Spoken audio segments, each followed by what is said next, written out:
Welcome to our Bible Capsule for this week.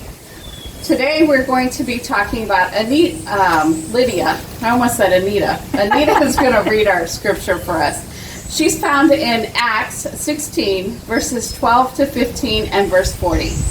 Okay, I'll be reading from the Passion Translation, starting in verse 12. Finally, we reached Philippi, a major city in the Roman colony of Macedonia, and we remained there for a number of days. When the Sabbath day came, we went outside the gates of the city to the nearby river, for there appeared to be a house of prayer and worship there. Sitting on the riverbank, we struck a conversation with the women who had gathered there.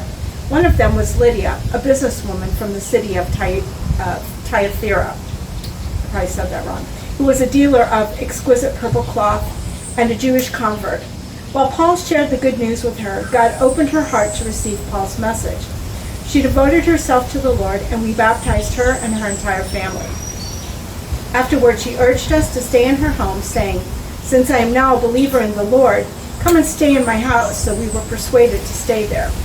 Now, verse 40. So Paul and Silas left the prison, went back to Lydia's house, where they met with believers and comforted and encouraged them before departing. Okay, so this is what we know about Lydia. Lydia was Asiatic, and she was a businesswoman. She was a dyer who sold purple cloth and was a very successful businesswoman in a prosperous city. Lydia was an example of a comparatively independent position that some women were able to achieve in Asia Minor. She owned a spacious home and had servants. She was devout and she worshiped God.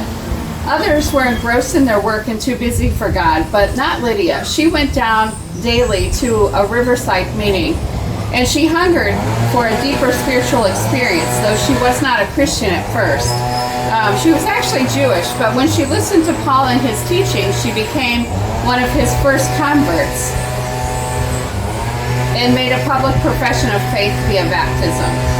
Lydia also had the gift of hospitality, and she was not ashamed of the Lord's prisoners, as you can find in 1 Timothy 5:10 and Hebrews 13:2, and then in 1 Peter 4:9. She always had an open house for the saints of God. And some scholars and some researchers say that she was recognized by Paul as a co-laborer. And so today we're actually going to talk about how Lydia was a very busy woman, and yet she still found time for the Lord.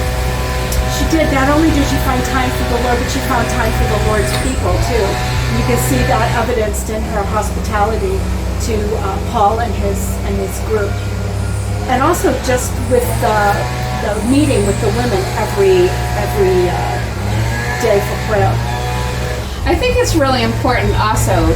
We lead such busy and hectic lives that Lydia is an example to us that even though we have a lot of things going on in our lives, that we still need to be devoted to God first.